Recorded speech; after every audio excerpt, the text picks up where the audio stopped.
BBC Sounds. Music, radio, podcasts. You're about to listen to another episode of the food programme.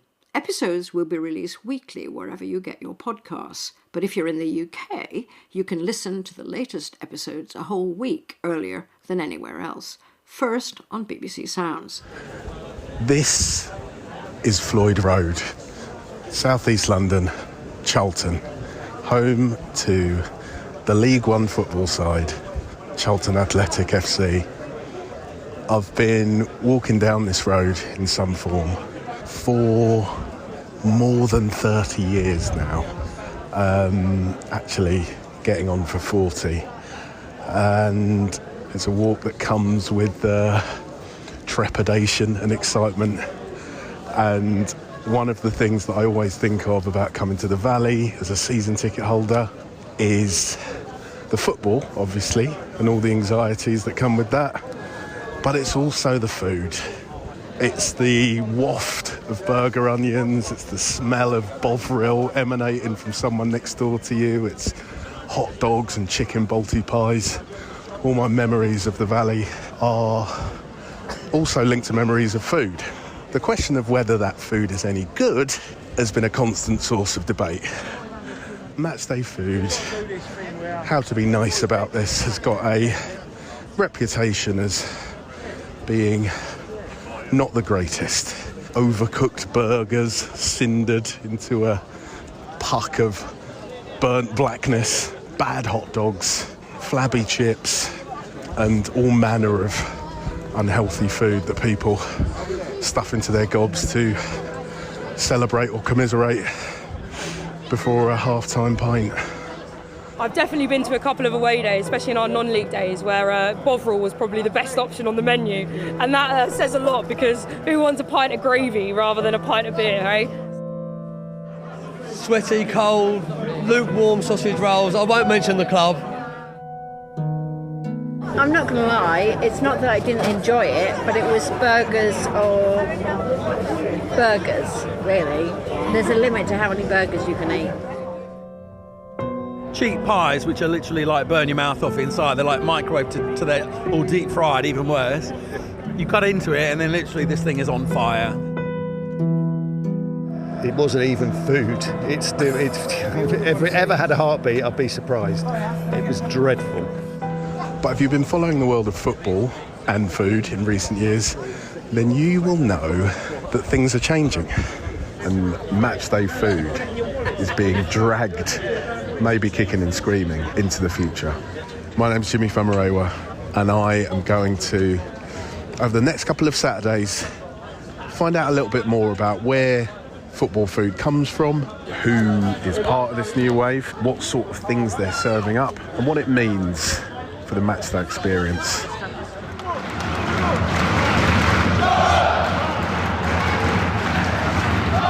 I remember 8 or 9 years ago being at Crystal Palace away to watch Middlesbrough, half-time, queuing up, expecting the usual, and seeing falafel on the menu board, and just thinking as usual, oh, bloody London, like a typical northerner. And by the way, it was absolutely delicious. So that's... Lifelong Middlesbrough fan Daniel Gray has written books on football and presents the When Saturday Comes podcast.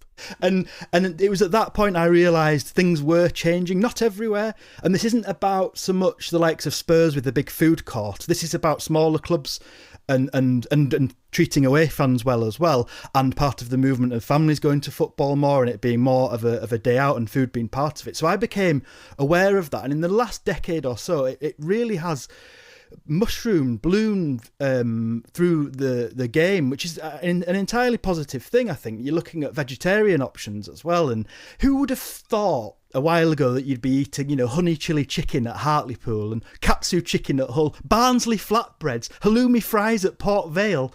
The food really has come from the high street into the pie hut, and that's a new thing. It was never like that before. Football had its own particular menus and things you didn't really eat elsewhere. At the same time, I love when clubs have played on their regional identity, so Middlesbrough will sell you a Parmo in a bun. At Preston, they'll very much play up the butter pies. You know where you are, and some football stadiums are quite anonymous now, especially new build ones, but from the canteen, you know exactly where you are. West Ham and Orient doing pie and mash is great, and I now live in Scotland, and in the Central Belt, quite a few clubs do a steak and buckfast pie, which plays on all sorts of stereotypes, but I think it's a really magical thing. So, as ever, food can be an expression of place, and that's happened in football grounds. Do you think that there is a bit of a fine balance? I know as somebody who is very conscious of loss of tradition and food in football and football culture more generally becoming quite anodyne and anonymous. Do you think there is a tricky balance to strike in terms of, improving, but also respecting and honouring those traditions? I think football fans are ready for better things to eat, to be honest. I've done a lot of research into old football fanzines from the 80s and 90s, and there's almost a pride taken in how bad food was, so they'll be writing up their awful experience at Rotherham and Rochdale. I read one recently that said, "I wouldn't say my pie was greasy, but when I bit into it, I thought I was drowning." and another one that said, "A real treat for lard aficionados." So I think in the 70s and 80s, that people weren't exactly going to football and looking forward to food very much. So the acceptance of bad food was just part of it all. My concern that in thinking about all of this is the impact of fussy food on atmosphere, because one reason the pie became popular was the simplicity. You can eat it very, very quickly and very, very simply. You can chuck it in the air if your team happens to score while you're consuming it as well. When you're looking at people consuming quite tricky meals with at least 5 or 6 things in a bowl with a knife and fork, they're not clapping, they're not participating in the atmosphere anymore. So this sort of gentrifying food adds to the fading away of atmosphere as well. So I do think there is something in that. Daniel Gray there, and in this programme we'll be exploring some of the themes Daniel raises through the prism of lower league clubs in the men's game. We'll go to Leyton Orient, where bringing back a local classic has been easy as pie. So we've got 2 huge pies, double mash, you've got the liquor on top, then when you put the gravy on it adds the twang to it. It's just something different. We'll discover how Forest Green Rovers went vegan only. And we were feeding our players and I saw that it was a beef lasagna. And I was a bit, whoa, can't do that, can't be having that because it's against all my principles. We may even sample a beefy cockle-warming terrace staple for old time's sake. But first, to AFC Wimbledon's new ground, where you can eat anything from samosas to souvlaki. Welcome to southwest London, the home of Wimbledon. We're at the Cherry Red Record Stadium, Plough Lane. We're about 300 or 400 yards away from the old spiritual home of the crazy gang Wimbledon, and we're here to see Notts County. Match 1, League 2, AFC Wimbledon versus Notts County. A world of food in one ground. In 5th. It's a sunny day, it's a lovely day. The crowd slowly making their way in. Lots of pizzas and burgers and sausage rolls and whatever being brought past our commentary position here. So we are behind the south stand, as you can hear that kind of rumble of thunder as the crowd really gets going. I think Wimbledon are 1-0 up. Going by the roars, and it's amazing just to see. They've got 9 or 10 different food trucks here. There's a place there's Naked Chips that are doing kind of Belgian style fries, these gigantic cones of them slopped in cheese sauce and anything else you might like. There's wraps and fries, there's churros, there's La Posta's Argentinian street food.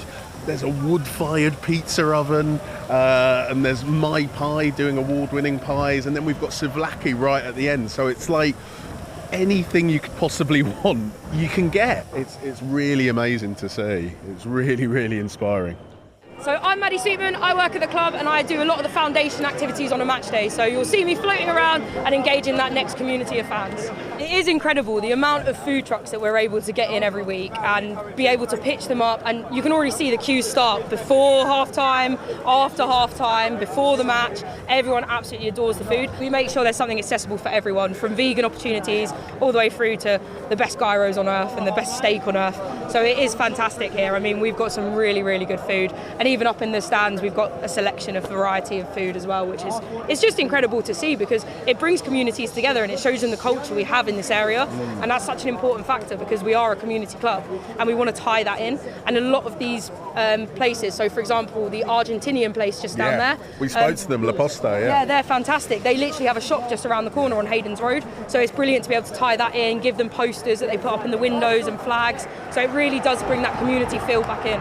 Do you get the sense that it is a point of pride for most people? We just spoke to a gentleman, Tim, who got his beautiful wood-fired pizza a little bit sheepishly, because I think traditionally there's been a weird thing amongst football fans where it's something that you wield over other teams, that they have fancy meals, that they have falafel or whatever, but it seems like the Wimbledon fans I see are loving it. And yeah, I mean we've got the hospitality packages, which are always brilliant, but obviously they are rather expensive, and I think this is a great alternative, and obviously we can't put every fan up in hospitality, so to be giving them that food opportunity that is of a hospitality standard just down in the terrace is such a good opportunity. I mean, it gives those who love to chant and be behind goal the same experience in food as they do get if they went upstairs. I wonder to what extent the food experience and kind of and the fan experience more generally, but food and drink as a part of that, offering more options, thinking about what other people might want, being a bit more ambitious with it,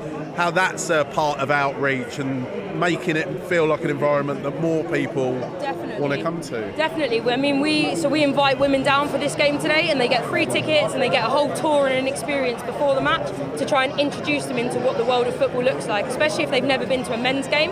And they'll also get the opportunity to go to the women's game and see the difference.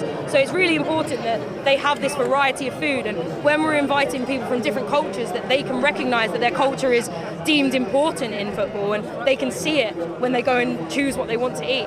So it is fantastic, and I love how much we are promoting the women, and we had such a successful year for our women's team last year, winning the league, so brilliant. It's just ongoing and ongoing with all this support that we can provide for all our women's staff and supporters.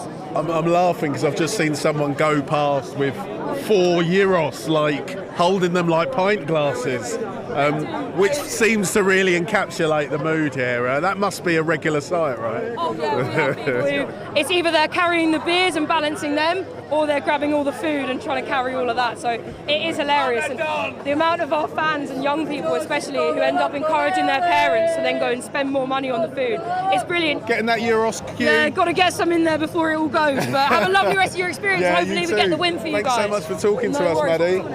I am Lana. I'm the Youth Engagement Manager and EDI Lead at AFC Wimbledon. Football is a very male-dominated industry, which is absolutely fine, but obviously we want to make sure that we can try and engage more women to come, that it's a safe space for them as well. Yeah, we're trying to get more female fans. I have got a group here.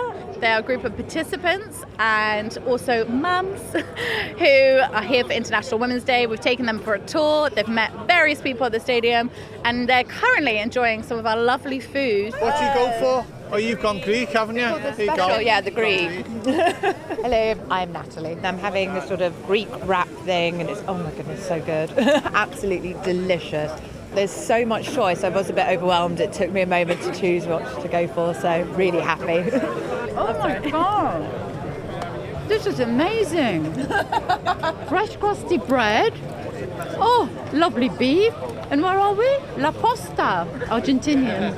How wonderful is this? This is my first time. I'm very impressed. Lovely, well organised. And I'm impressed with the food vans, to be honest. Great variety. Can I get some churros, please? Yes. One portion to one. Nutella or dulce de leche? Dulce de leche, thanks. 1 second, please. So, right, we are just at the edge of Samosa's direct stand. It's got quite a DIY feel, but the thing that is drawing everyone in is these warm kind of glass cabinets of foil trays of just golden triangles of samosas, and people you know, they need to go to their seats, but there's just a steady stream of people coming for samosas. Hi, my name's Harjit and I run Samosas Direct. I live in West London, in Ealing, which is just a few miles from Southall, which is a huge Punjabi Sikh community and known for a lot of things, mostly their food. And what's good about the samosa is it's probably arguably the food eaten by more people in the world than anything else, but yet no one's really brought it out into the open apart from restaurants. So my sort of journey on this was that, you know, it's a great portable handheld food. A drink in one hand, a samosa in the other, and absolutely great. And what we see at some stadiums is people will buy a round of drinks and then buy a round of samosas and stick them on top, carrying the pints, and off they go. And then come back for some more as well. And so, you know, we try and cater for what people are asking us for as well. So originally we were really, really heavy on the traditional vegetarian recipe, and we've got a very special way of doing that. But now what we find is people love the lamb samosas, so those are by far our biggest seller. One of the things we've just introduced is the pizza samosa.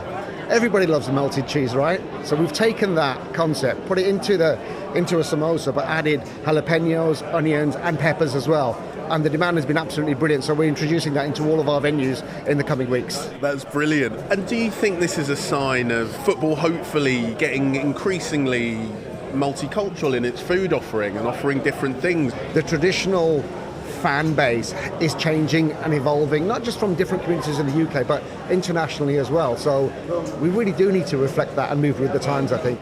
Thank you. Veg and lamb. Oh, brilliant. Oh my God. And there's some tamarind chutney for you as well. Tamarind chutney as well. This is incredible. They've got a lovely sort of deep colour on them. They have got a thick pastry. They're nice and warm. I'm going to dip in the tamarind chutney. Oh my God. Seriously good. Yeah, you just wouldn't expect to have this at the football. You must have people that like don't go to their seats, right? And just kind of essentially come for the samosas. They come in and out a few times, which is great. So yeah, it's brilliant. Thank you. Thanks for trying. Really good. And I love that you do the chutney as well. And I want to ask about the masala tea as well. I love that. So is this part of your match day ritual? This is. I love getting these. I used to live in Kenya where like samosas are a big part of the culture, and so like samosas are just one of my absolutely favorite foods. So the fact they are here at Wimbledon is like amazing. And is food, like the samosas, food and drink, is it a big part of football for you? Is it a big part absolutely. It's just one of those things I look forward to all week of like, oh, I'm going to Wimbledon. I can get my Mai Pai or I can get my samosas. Yeah, food and drink is like so integrated with football in my experience. Have you heard that it's always been this good, or do you get the sense that you are quite lucky to support Wimbledon where they have all these options? Yeah, Wimbledon is like definitely a unique outlier when it comes to food. By what specifically about the food?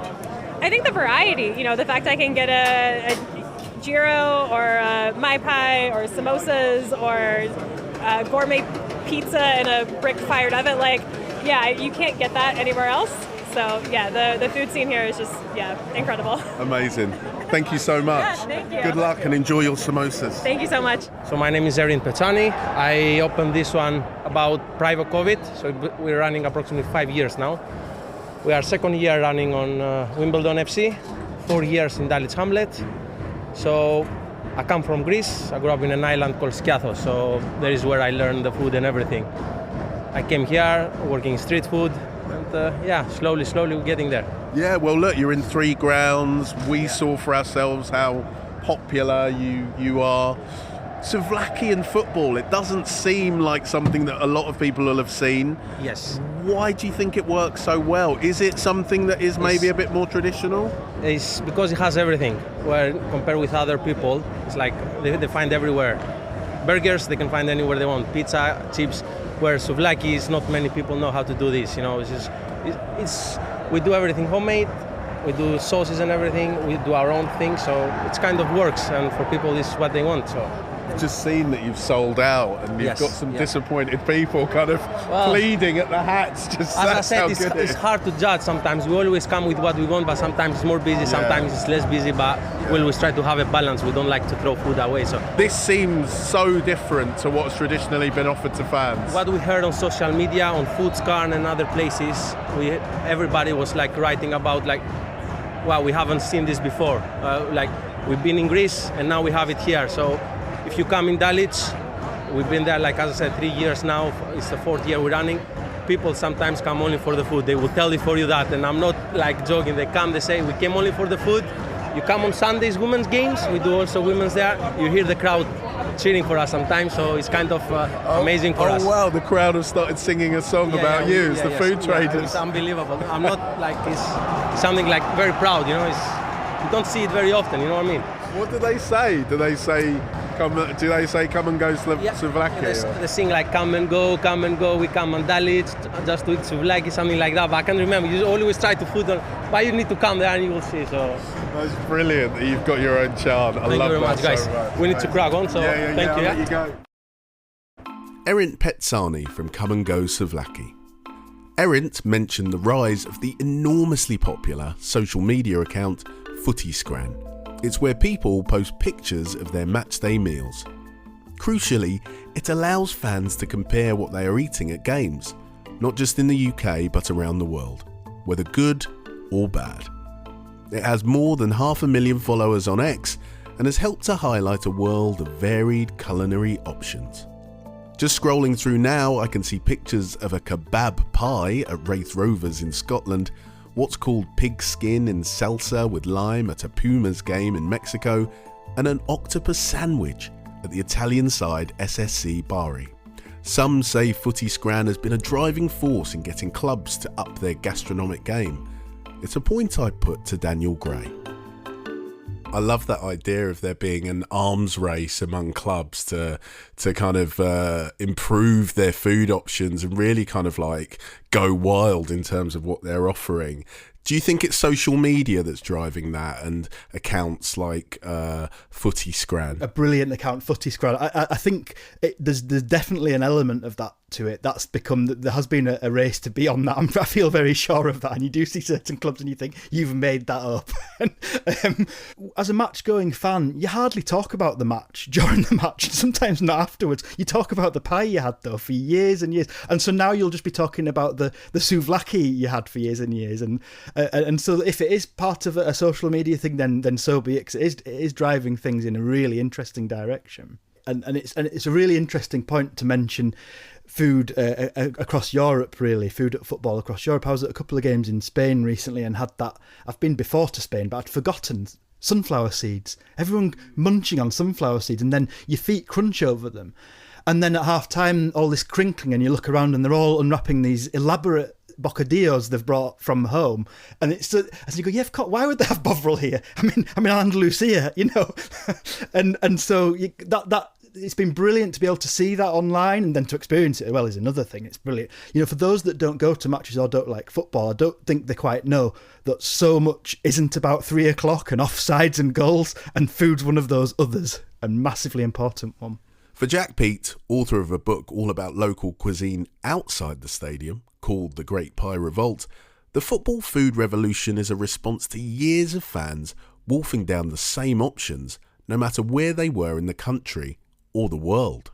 But football clubs are starting to get it a little bit more. So you do start to see a little bit more regionalism in the catering offering. But what happened for decades is that the entire pyramid was bought up by 2 or 3 large catering companies, and they served largely the same things. You know, it was bland, hot plate food, you know, and as a consequence of that centralized food processes, we ended up getting the same thing whether we were in, you know, Exeter or in Newcastle. It was always the same. I think that football clubs are now realizing that there's a commercial imperative behind doing food differently. What do you think it is that's prompting that shift? Well, let me give you an example. I spoke to the catering manager from Tottenham Hotspur ahead of their ground redevelopment, and they came up with this idea that if we can get football fans to come 2 hours before the game and stay 2 hours after, then commercially we're probably going to get from them revenue, you know, 2 times the amount of money that they would be spending just on a regular match ticket. But in order to do that, we've got to make it good. So what Tottenham Hotspurs did is that they had a brewery in the ground, they've got a bakery in the ground. The food and drink selection across the ground is superb. I think what's really interesting here is that there's a lot of low league clubs that are seeing the impact that it can have, and people are willing to pay £10 to get into the ground to watch a game if you've got something really interesting going on from a catering perspective.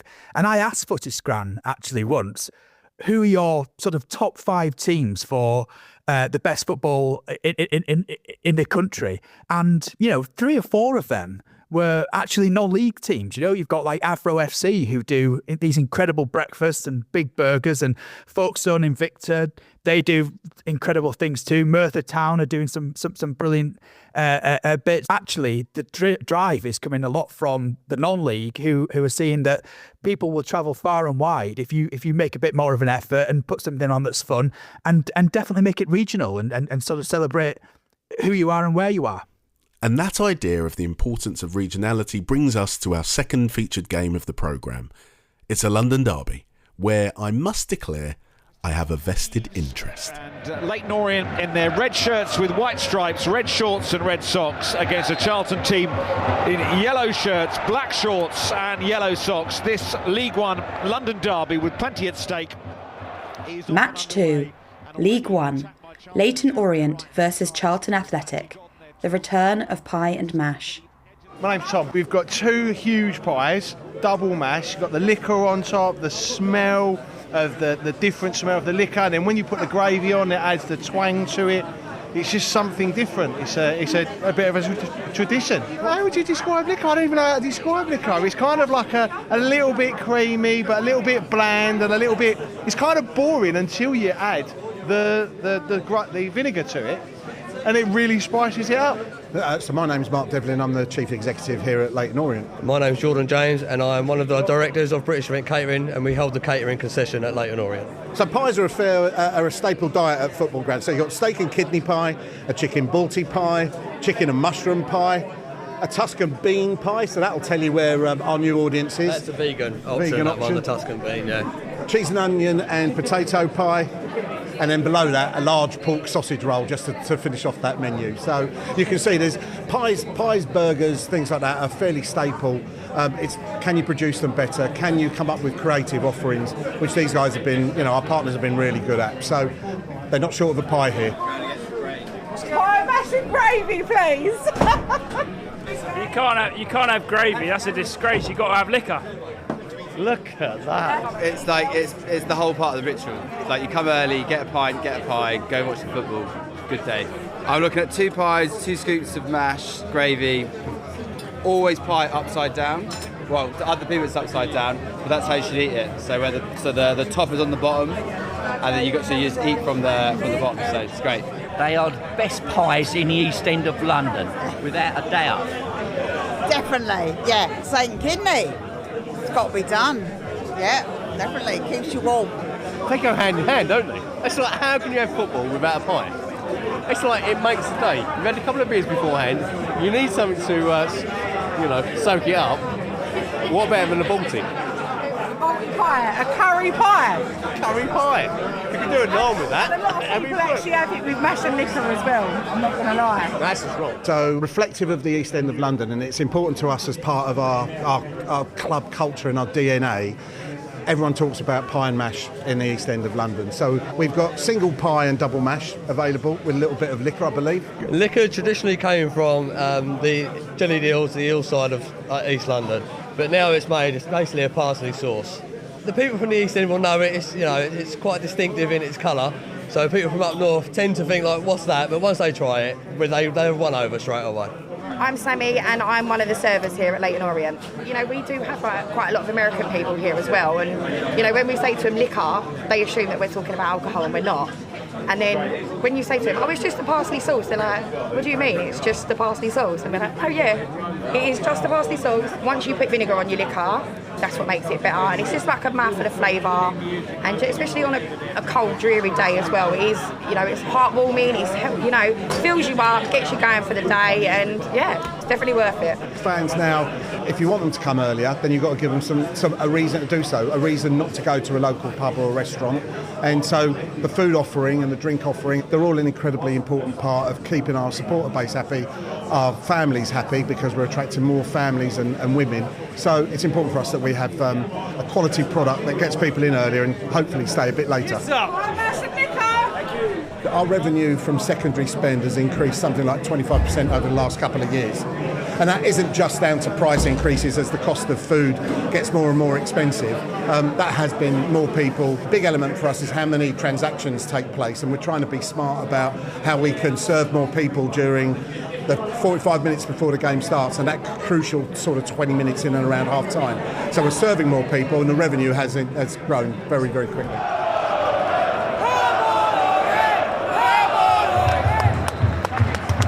You've got to stop treating football fans as though they come in. Yes, they're a captive audience, but the more you take the mickey out of them and take them for granted, the more they'll still come and watch the football, but they just won't spend any money. They won't, the secondary spend will drop. We've actually been inspiration for quite a big Premier League club. We were the first to do Pie and Mash, and now just down the road, West Ham are offering it as well. So we're quite happy with that. It's a serious form of flattery, really. But look, it's from our point of view, it is what can we do that's slightly different? We don't want it. It's not a corporate club. It is a working class area. It's a working class club. Pie and Mash has been, as was heard earlier, very much a working class meal, and we don't want to lose those roots. And Charlton did win that one with 2 very, very late goals. Sorry, Orient fans. And the pies were lovely too, with or without liquor. From East London to the leafy Cotswolds next, in rural Gloucestershire, a non-league football club has become famous for doing something very, very different when it comes to catering. Producer Robin Markwell went to take a look.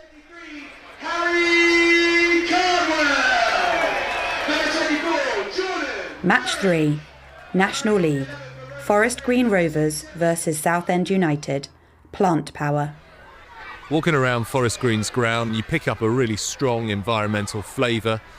The players play in a green strip. The pitch is fertilised by seaweed. On the hoardings all the way around the ground, they are advertising vegan charities, vegan food products, and occasionally on the digital boards they'll flash up the amount of CO2 emitted this year. It's all because the owner believes passionately about the environment. My name's Dale, and I'm the boss.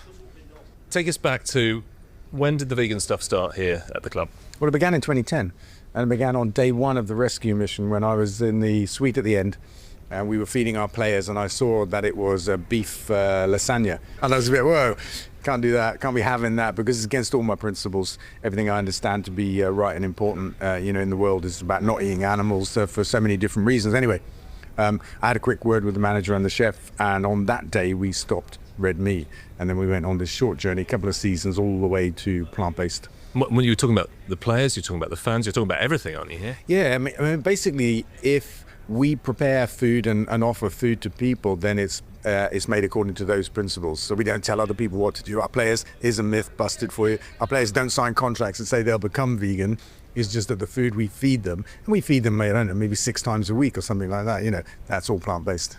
So many of our fans have come up to me and said, it's changed my life. They say, I've gone veggie or I've gone vegan, I've taken my whole family with me, I feel better, all that kind of stuff. And we make brilliant food, just doesn't happen to have animals in it.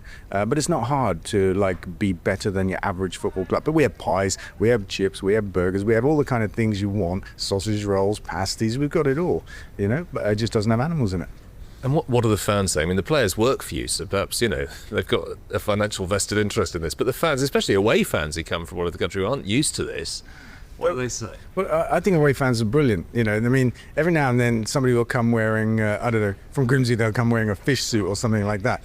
And they might chant, if I walk past, they might chant, meat, meat, meat, some of them. And I'm like, oh, bless, is that it? Is that what you got? Kind of thing. But most away fans come here, they try the food, and they're like, do you know what I mean? Nothing wrong with that. And that's what we're here for. And that's what I said to our fans 14 years ago. I said, just come and try it. And if you don't want it or like it, bring your own food. We don't mind. But this is the food that we make, and, give it a go. Our fans love it. So our food sales have gone up 10-fold, and our crowd has gone up 4-fold. Right? Back in the day, people said to me, you'll kill the club, nobody will come, and if they come, they won't eat. Right? That hasn't been shown to be true. Is it true? I mean, you say away fans chant meat, meat, meat. Is it true that some of them have brought meat here?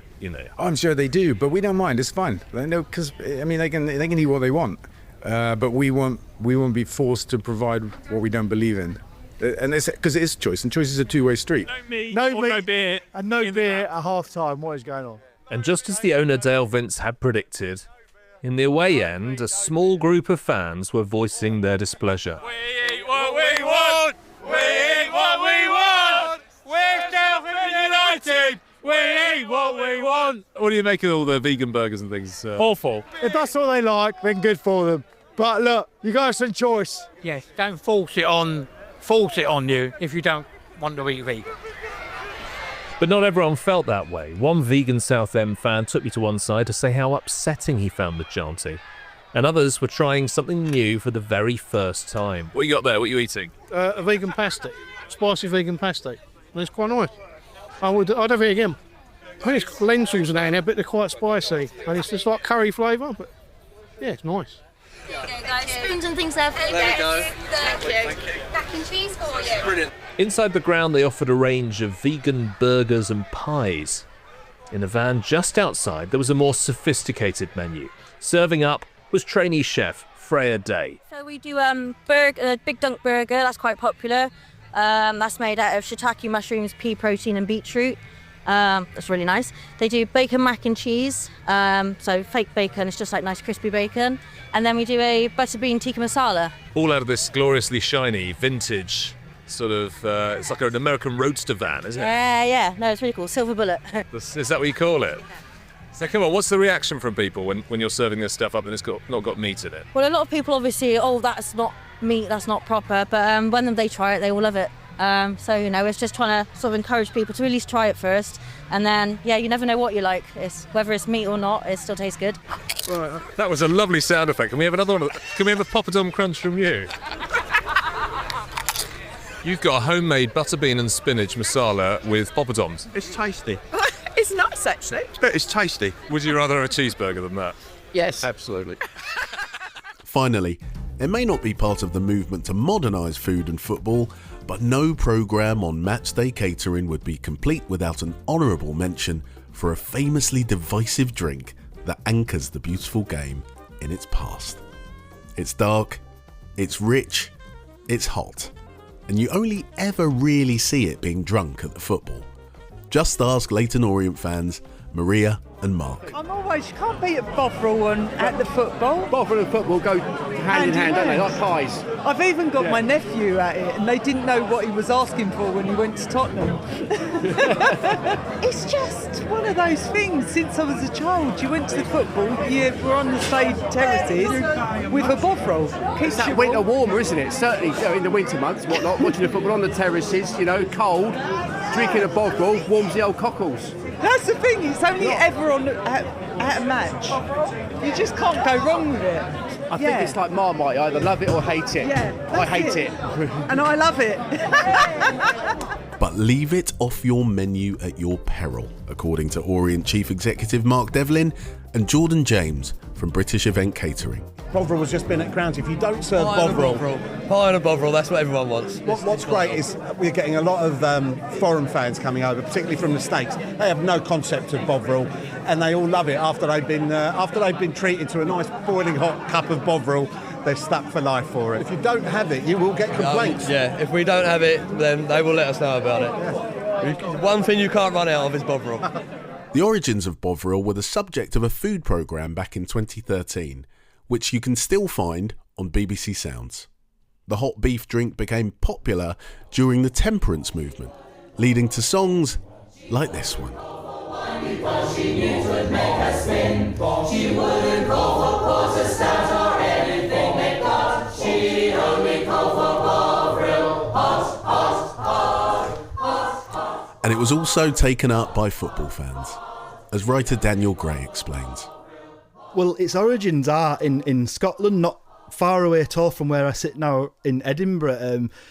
Victorian period, John Lawson Johnston came from a family of butchers, but he was also a chemistry student, really fascinated by food preservation. And his family had an order in the early 1870s to supply 1 million cans of beef to the French army, of all orders, but they didn't have enough beef to do it. They came up with the idea of fluid beef, which sounds absolutely delightful, as I'm sure you'll agree. But Johnson thought he'd hit on something. He'd moved to Canada by then, started selling this hot drink at Montreal ice carnivals, and not long after that, while smoking a cigar, I believe he came up with a better idea of a name than fluid beef. beef and called it Bovril. Bos coming from the Latin for ox, and Avrilia, I think it's pronounced, from the superior race in The Coming Race, a novel by Bulwer Lytton, which sounds possibly a troubling novel by modern standards by the title alone, but there you are. And he marketed it as this kind of liquid snuff, this very this athletic drink almost. But more than anything, it became popular in football because it was hot.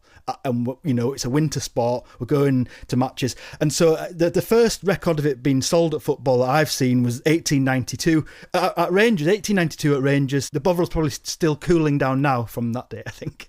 It's become so symbolic now that I would suggest it's probably mentioned more than it's drunk, but you do still see it everywhere. And there are still aficionados of Bovril. I know some people talk about putting pepper in theirs and giving it different flavours. Some people particularly love the powder you get at the end of a badly mixed Bovril. So it has its own rituals attached to it as well. But yeah, all from the beautifully named fluid beef.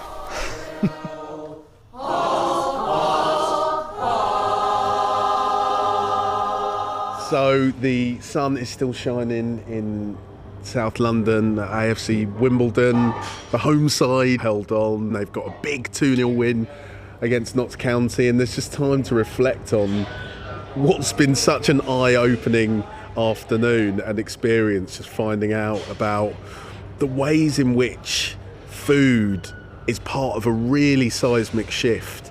AFC Wimbledon, with their food truck offering, this is an extreme example, very varied. They've really gone down the food route, but I do think it points to a broader shift that fans are demanding more. I think of, the way that fans are owning it as a point of pride, learning that Dulwich Hamlet fans are singing the name of a souvlaki trader in the way that they would sing about a star player. I think the days in which fans would just accept terrible food are really fading, but I think there's a lovely balance of tradition and, progressiveness that was really typified for me from the image of one of the food traders here at AFC Wimbledon, a guy selling coffee, and he was selling kind of gourmet coffee and Americanos, but perched on his very fancy coffee machine was, of course, a jar of Bovril, emblematic of a national game or a sport that is trying to hold on to tradition even as it pushes into the future. I think it's in a really exciting spot, and people have never eaten so well as they do at football grounds up and down the country, and long may it continue.